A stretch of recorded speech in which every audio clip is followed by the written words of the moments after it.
Wakati huo Mungu alikuja usiku kwa radi. Nilipigwa radi usiku, akaniambia na kuua. Ndio tukio lingine mojawapo. Na kuua. Nilipigwa radi.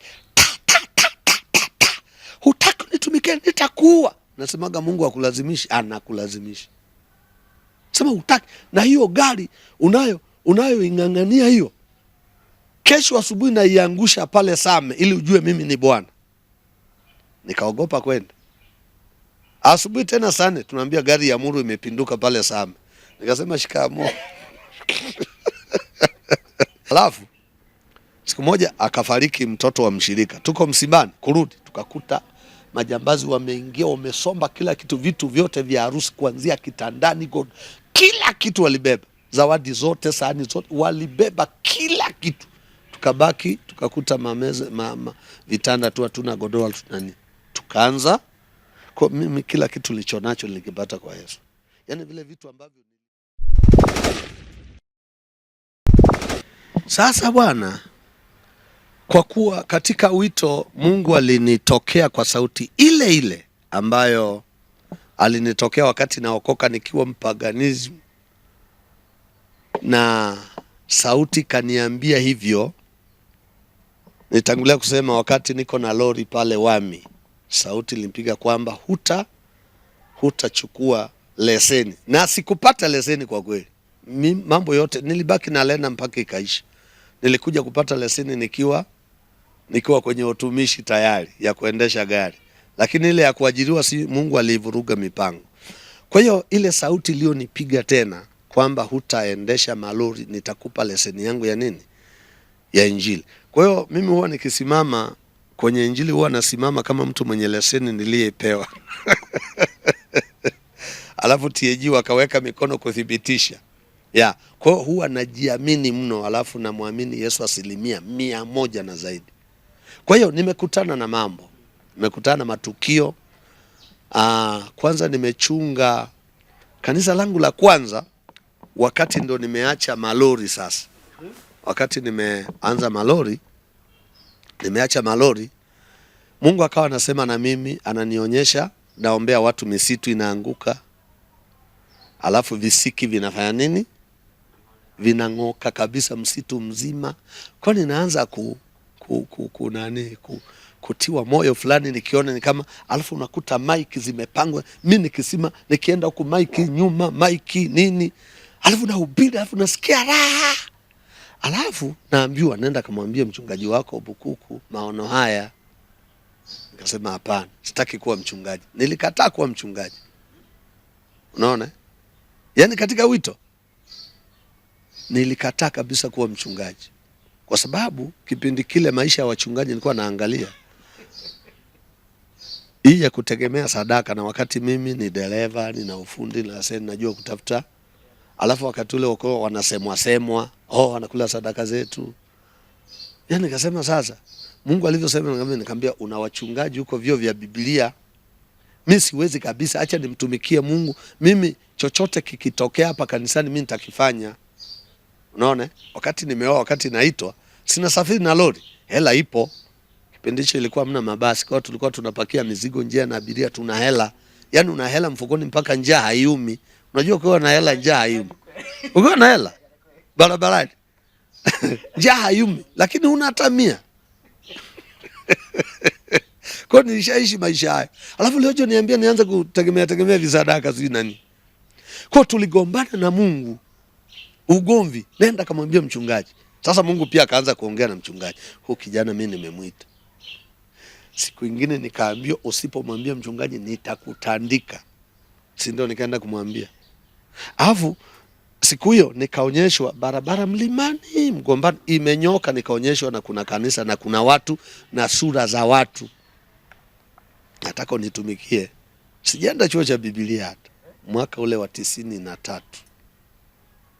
1993 ndo nilianza kuitwa kwenda kwa mchungaji. Akasema nilikuwa nakusubiri wewe mwenyewe uje, Mungu alishasema na mimi hivi na hivi.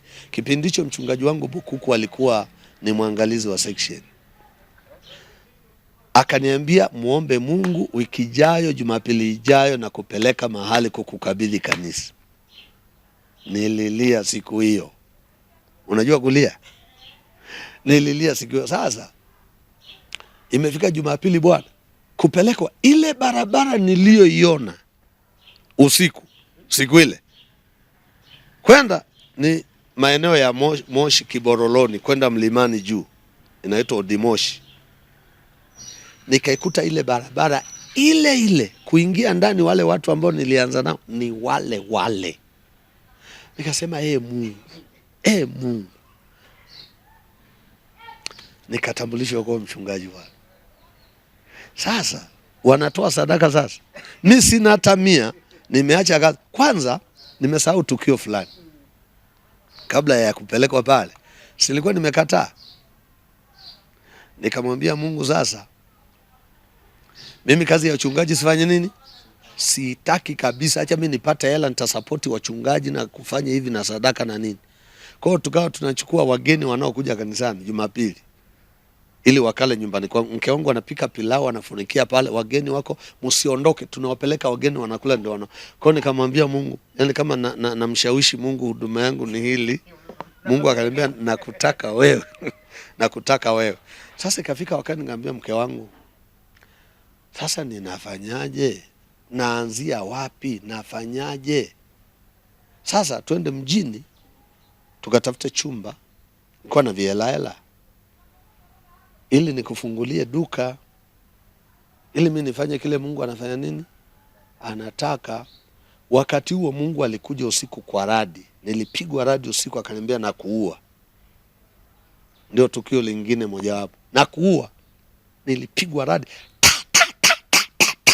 Hutaki nitumike, nitakuua. Nasemaga Mungu akulazimishi, anakulazimisha. Sema hutaki, na hiyo gari unayo ingangania hiyo, kesho asubuhi na iangusha pale Same ili ujue mimi ni Bwana. Nikaogopa kwenda. Asubuhi tena sana tunaambia gari ya Muru imepinduka pale Same. Nikasema shikamo. Nikasema shikamo Mungu. Alafu wakati unamwambia mke wangu nakufa, Mungu ananiua kwa radi amesema. Akasema tena akupiga kabisa, maana unakataa huduma yake. Kumbe tangu usichana naomba awe mke wa mchungaji.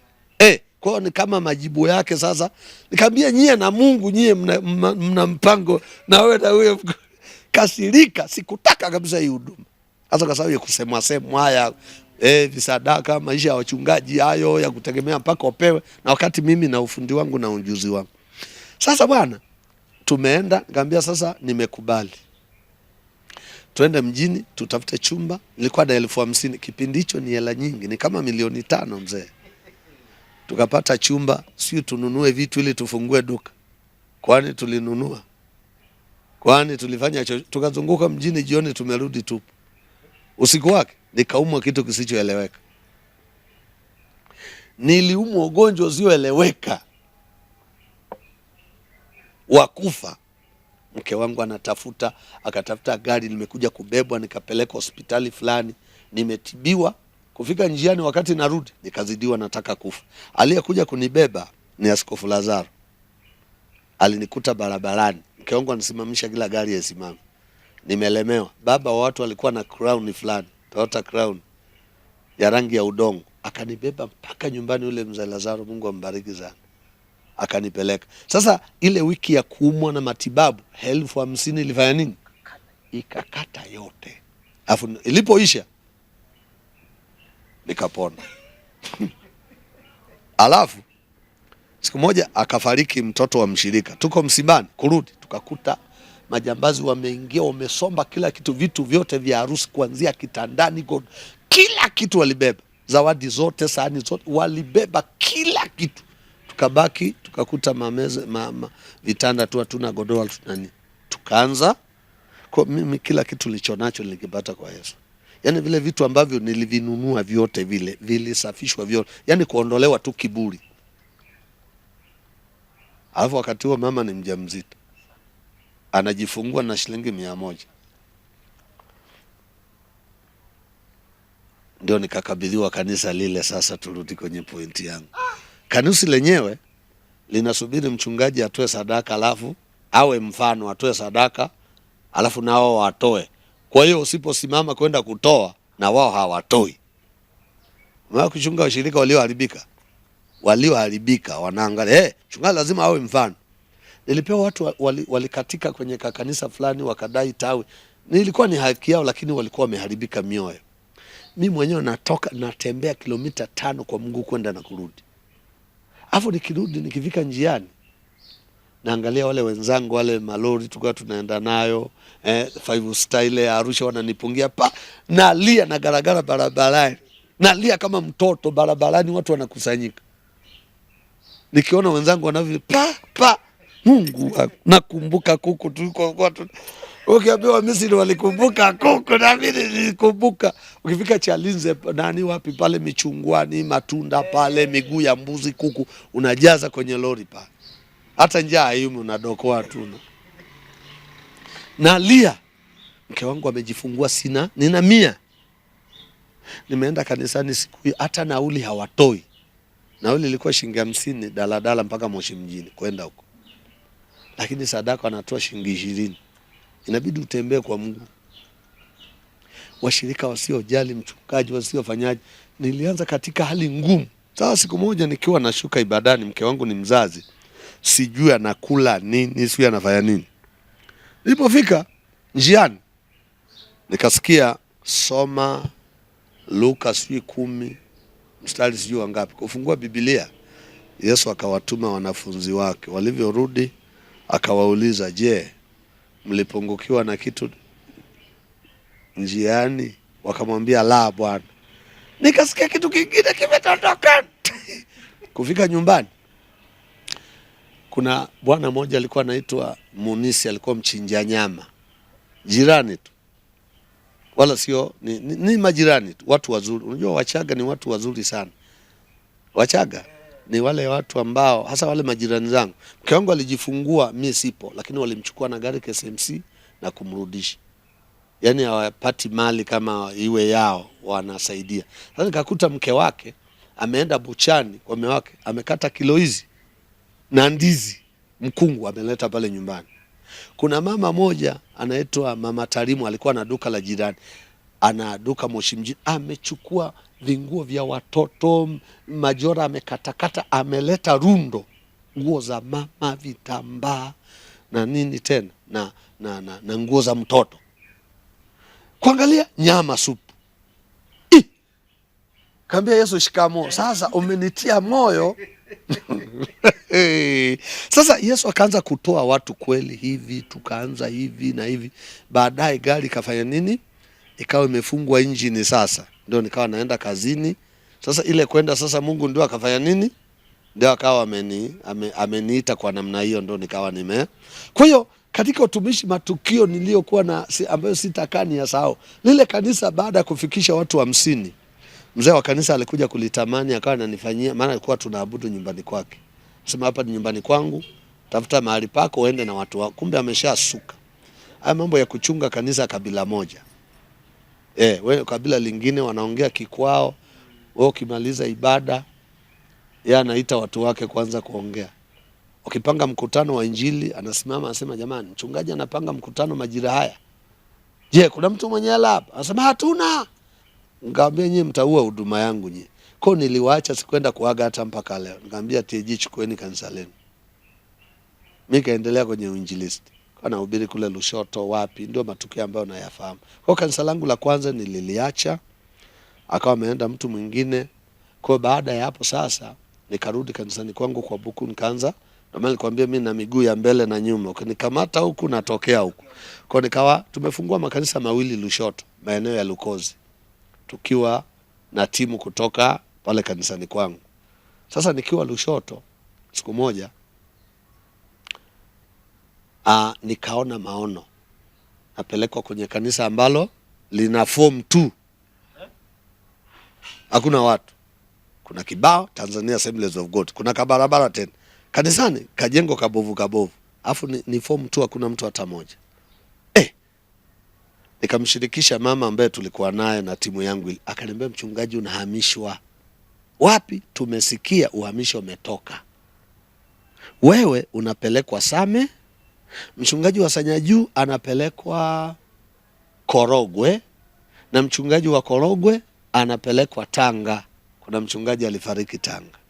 Kwa nasikia na wewe umefanya nini? Nikasema niliapa kutokuchunga.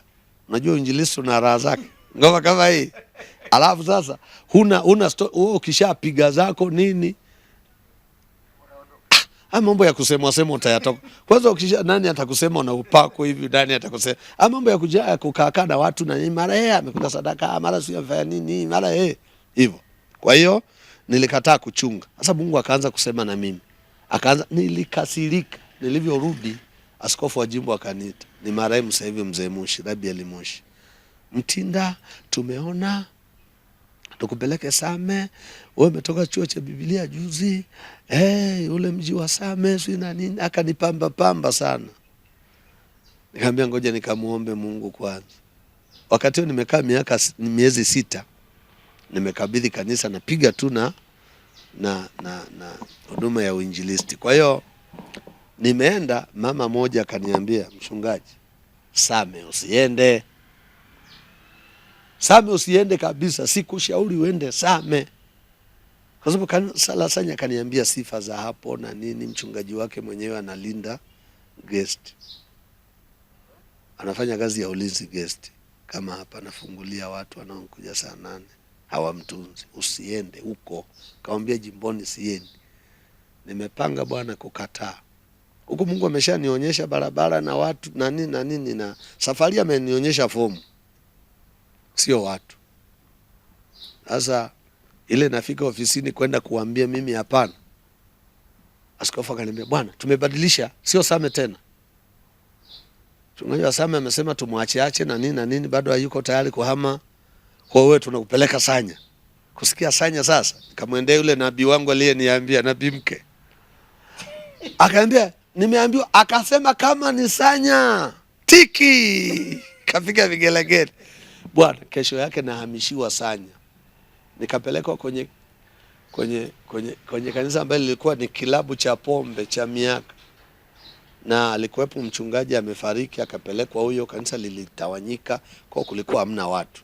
Nikaanza kuhubiri injili. Nimekaa miaka ngapi? Miaka 18 bila shaka. Kanisa likawa kubwa sana. Nikiwa pale Sanya Juu, Mungu akaongea na mimi, akaniletea summons. Imeandikwa uhamisho wa dharura. Alafu ananiletea hiyo summons ni mlevi. Analeta kabisa bango limeandikwa uhamisho wa dharura. Tunakupeleka kwenye kanisa la matengenezo. Alafu kanisa la Sanya sasa wamenipenda, watu wamefunguliwa. Yani kanisa zuri, wamenijengea nyumba, wamenunulia gari. Yani ukisikia kula na kufurahi mzee, maisha ndio. Nikitaka kwenda kuhubiri wapi naenda. Nilikuwa naenda na timu Nairobi, Mombasa. Nilikuwa na timu ya injili ikija kama hapa Kaliki. Mungu akupe nini tena? Alafu leo naondoka. Ilikuwa ngumu sana. Naenda wapi? Kanisa la matengenezo. Siku ya pili tena hicho kinakuja tena. Siku ya tatu kikaja kibao kimeandikwa, hicho kituo ninachokupeleka ni kituo cha polisi. Unaenda kituo cha polisi. Kituo cha polisi tena, nikaona polisi anakamata mwizi kabisa, anamuingiza ndani. Ni wapi Mungu? Nikaanza kulia. Nikamwambia mke wangu, Mungu anaongea. Asema huyo ni Mungu gani? Tumekaa kwenye nyumba, tumejengewa nyumba, tumemaliza ndani maji ya moto, kila kitu, rangi nini, tiles. Ina maana tujenge nyumba alafu tusikae ili tutimize maandiko. Kasema Mungu ameniletea summons. Wakati huo Askofu Dedu wa jimbo la Tanga kanialika kuhubiri mkutano. Nikaenda kuhubiri. Nikaendelea kuhubiri. Nikamshirikisha hayo maono. Bwana, mimi hapa nilipo naona 1 2, ambia Mtindo unahama Sanya. Unahama. Kama mzee, ngome lishatoboa. Sasa hivi nahubiri injili kwa alafu nishaagiza vyombo wapi? China. Seti nzima, mabusta. Nikisimama mahali popote na vyombo vyangu na timu yangu na gari yangu. Mungu akupe nini tena? Niende tena wapi? Hapo washirika watanielewa kweli? Akaniambia unahama Sanya. Nimemaliza mkutano, Jumatatu narudi Sanya, nafika stendi, naambiwa siende Sanya, naenda makao makuu kawaeleze. Sauti inaniambia. Yaani niliwahi saa 12 niondoke na rakibu ya saa 12 nirudi Sanya, nilikaa mpaka saa 4. Nalia. Hakuna kwenda Moshi. Nenda makao makuu. Si nimeenda makao makuu bwana. Sana ndio nikapanda nikatii. Kufika kamkuta mzee Mwichi. Askofu alikuwa amesafiri nje ya nchi. Kamkuta na katibu mkuu Swai kipindi hicho. Nikawaeleza, wakacheka. Sasa tulikuwa tunatafuta mtu wa aina yako, tunampeleka Kigoma. Kigoma, mwisho wa reli sijui nini. Alafu Mungu ameniambia huko ni kituo cha polisi. Sikuambiwa kitu chochote. Nikaambiwa, katibu sijui nani anakapigiwa, katibu sijui tawala sijui katibu mwenezi sijui nani. Ase angalia ndege ya juma ngapi ya wiki ijayo. Kata tiketi ya watu wawili. Askofu Mwicha akapiga simu saa hiyo jimbo la Kigoma. Wiki ijayo Jumatano na kuja kwa ndege na kuja kufanya semina. Kwa hiyo wakatangaziwa kwenye kanisa fulani. Na kuja kufanya semina. Na mimi nikaambiwa naenda nyumbani kachukue begi. Kuja kumwambia mke wangu ananielewa. Baba, tena tuhame tuende wapi? Tuna nyumba, tuna hivi, tuende wapi? Nalia, unajua kulia. Nikachukua begi nikaenda Dar es Salaam. Mzee Mwicha akanikaribisha vizuri sana, wewe baba, Mungu ambariki. Mzee Mwicha mzee wangu bwana. Busara zake yani huyo mzee, yani kama ananisikia. Mzee Mwicha hakuna swali asilolijibu duniani. Yani kama lipo, yani anaulizwa kabla ameshapata jibu lake. Sasa bwana, tukapanda ndege bwana. Jumatano hiyo ninalia juu ya ndege, naenda wapi? Tumefika Tabora lakini hatutatua ngome Kaunga juu kwa juu. Kidogo tu. Mzee nikafika mahali ambapo sijawahi fika. Mke umemwacha nyumbani? Acha nyumbani Moshi. Sinaenda kuripoti, nina begi. Tukapokelewa. Watu wa Kigoma bwana wana sifa moja ya mapokezi. Kigoma hakuna jimbo linajua kupokea wageni kama Kigoma. Kwa maandamano kabisa na magari na sherehe na kila kitu. Kwenye kupokea watumishi, hiyo ni namba moja. Bwana, tukapokelewa na maaskofu na waangalizi na wachungaji. Tukapokelewa vizuri kweli. Sasa bwana, mimi sikujua kama hilo kanisa lilikuwa na nini? Lilikuwa na matatizo. Kumbe mchungaji aliyekuwepo aliondoka na zilitokea vurugu mpaka wakapigana. Na mchungaji akahama. Na waandishi wa habari wakaja, habari zilirushwa. Ilikuwa fujo. Kwa hiyo na wale wakawa wameandika barua makao makuu, wanataka mchungaji ambao ni kabila lao. Sasa mimi Mungu anasema na mimi ni kitu ingine. Kumbe watu wameandika barua. Kwa hiyo askofu alivyoniona kwamba ni mtu ambaye Mungu amesema na mimi, wasema kwa kuwa huyu si wao na sisi hatuwezi kujibu barua yao. Si tunapeleka yule ambaye Mungu amefanya nini? Sasa bwana, tukakaa na jimbo. Nimeleta mchungaji, ni kanisa kubwa. Kwa ndio kanisa mama la pale Kigoma. Kwa ni kanisa kubwa. Kwa hiyo tumeleta mchungaji, yakaanza maswali sasa kwa maaskofu. Kwa nini utoe mchungaji huko? Na maana akamwambia mzee Muhichi shikamoo zake. Mzee ana majibu ambayo akikujibu hutarudia tena, maana ni kama yule mzee ana neema ya ajabu sana. Ana neema ya ajabu na mheshimu sana wewe mzee. Yani aliyapangua. Tukamalizana jimbo. Yani hapa ni kwamba mnakubali au mkubali tumeleta. Kwanza walishangaa tuko wawili, wakasema si tumetafuta chumba kimoja, ukusema kama mnakuja wawili. Walishangaa kuna mtu ana begi. Kwa walifanyiwa surprise ya kuletewa mchungaji. Maana wao kila mtu analitaka, kila mtu anataka. Unajua kanisa letu aliko kwenye ukabila linaenda, na ndio askofu wetu anachotaka kuchanganya hivi ili kuwe na anafanikiwa kwa kweli kuliko kukaa mahali pamoja na nini. Kwa hiyo tukabaki na section section nako maswali, tuangalizi hivi na hivi. Kumbe kuna watu walikuwa wanalivizia ile wapate. Sasa analetwa mtu. Kwa kifupi sikupata kibali. Mwisho, yani inafika saa 10 tumeenda kanisani, baraza la wazee wakaitwa. Wazee ndio wakasema hatutaki mchungaji. Si tutamtaka mchungaji tunaye. Yani nakataliwa hapo mbele na wazee. Jimbo walikataa. Yani ni kwa vile tu walimheshimu askofu, twende tunakabidhi, muwe mnataka mtaki, tumeamua. Si unajua wachungaji wa TAG wamefundishwa unyenyekevu. Yani huku ndani wanakataa, lakini twende kwa kuwa ni mkubwa twende. Basi tumefika kanisani, wazee ndio wakanyoka kabisa, hatutaki. Hatumtaki. Hivi na hivi. Alafu kanisani wanasubiri semina. Na mimi ndio mwalimu, unakataliwa na jimbo, unakataliwa na section, unakataliwa na wazee. Unaenda kuhubiri ujumbe gani? Alafu bahati nzuri Mungu alishanipa na ujumbe wa kuhubiri. Alafu ujumbe wenyewe ni mkali. Paka mzee Mwishe, askofu kanini, kwani umehubiri? Kaambia Mungu aliniambia nisijipendekeze. Ndio maana Mungu akanionyesha, akaniambia ndio maana nilikwambia ni kituo cha polisi. Kanisa baba huko unakoenda ni kituo cha polisi. Mwenzako amekungutwa hapa. Mwenzako ameshakungutwa, kwa hiyo nakupeleka wewe. Sasa nikasimama kuhubiri Bwana. Mungu alinipa ujasiri kwa sababu alishanipa na ujumbe. Ulikuwa ni mkali. Na niliingia kwa nguvu bila kuogopa, sio nani kasema nani kasema nini. Mradi kanisa la TAG. Alafu napelekwa na viongozi wa juu. Why? Sasa nikamaliza, ujumbe ulikuwa ni mkali, nikamaliza.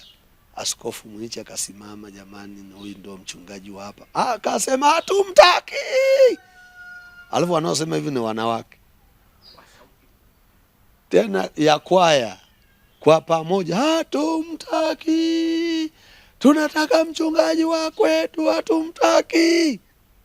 Mzee Mwiche kacheka. Tukaondoka tukarudi hotelini. Jumatano hii. Alhamisi tukarudi. Kurudi tukakuta watu ni wachache. Unaona? Nikafundisha. Ile tumemaliza, mzee mmoja wengine hawakuja, wazee wa kanisa, akatumwa moja, katuletea barua. Barua moja ya makamu na nyingine ya kwangu. Ya askofu ameandikiwa, hatumhitaji huyu mchungaji, mrudishe ukamwajiri huko makao makuu kwako. Na mimi nikaambiwa barua yangu, mfuate huyo askofu wako aliyekuleta akakuajiri wapi? Sasa mtu mwenye makanisa utampangia mahali pa kunipeleka. Mtu mwenye makanisa yote Tanzania ndio ya kwake. Basi sasa bahati mbaya tena kesho yake Ijumaa ndio tiketi ya askofu kurudi. Mimi nimekataliwa kwa barua za wazee na nini. Nikaachwa.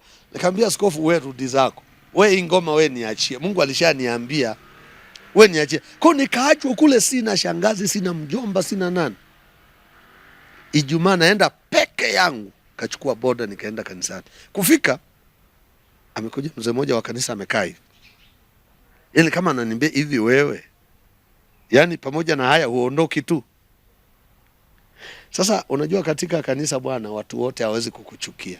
Kuna wale watu ambao hawako ule upande na nini, walikuja kwenye semina. Nikafundisha Ijumaa hiyo, nikasema kesho Jumamosi tupumzike kama kuna mazoezi ya kwaya na nini. Sasa nikawaita tushikane mikono pale mbele. Tukaanza kuomba. Si roho akashuka bwana. Walijazwa roho wale watu hawafiki 10. Wakaanza kunena baba. Mama moja akatoa nabii.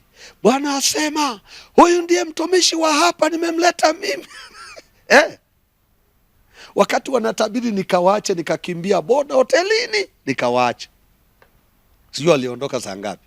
Sasa wale walivyoondoka pale, watu wa Kigoma ni watu ambao kwa mawasiliano ni namba 1. Wakawasiliana bwana. I say huyu jamaa tunamkataa, lakini madhabahuni amegusa kidogo hiyo ngoma iliyoshuka. Alafu kuja kushtuka yeye hayupo. Unaona? Na nilishatoa matangazo. Kwa hiyo walivyoachilia wasema njooni mumsikilize. Sasa Jumapili walikuja watu wazima 120. Wamepigiwa njooni, mnamkataa lakini amegusa kitu ambacho kimetupata. na kuna unabii umetoka, huyu ni mtumishi wa nani? Na mtu ametabiri tu, ambaye hata nafikiri alikuwa mojawapo wa wale ambao walikuwa kinyume, lakini kakamatwa, kafikisha ujumbe. Jumapili kufika, nikakuta ngoma imejaa, kwaya inaimba. Ilikuwa kanisa zuri sana, kanisa zuri. Unajua watu hawana shida, ni shetani tu. Kwa mimi nimeenda pale kwa sababu sina uadui na mtu, sifahamiani na mtu, kwa siwezi kujenga hasira na huyu. Kama waligombana na yule, mimi sijaja kununua kesi ya mtu, sijagombana na mtu, na kesi yako huwezi kuniuzia mimi. Kwa mimi nimeenda, nimeacha kanisa zuri, ni Mungu ameniambia. Unaona, nilihubiri kwa hasira. Masaa hayo nani anaondoka? Wanashangilia, maombezi saa nzima, walilala chini. Ile kwaya ilikuwa inaimba mapepo chini, watoto wa mama wa dada, fujo kama za uwanjani. Huko ndani walidondoka mapepo. Alafu sikuwaombea, wazee ombeni, tujazoea hizi ibada za fujo. Nikawacha na mapepo yao, chukua boda hotelini. Nimeenda kukaa, nikakaa, nikaoga, nikaagiza ugali wangu wa samaki moja maarufu Kigoma anaitwa mgebuka, nikala kwa raha zangu. Hapo askofu siku anaondoka, akaniachia hela nyingi tu, akaniambia hela bwana, utaishi, utakula, utalipa nyumba mpaka Yesu atakapokutoka. Aliniachia burungutu la hela.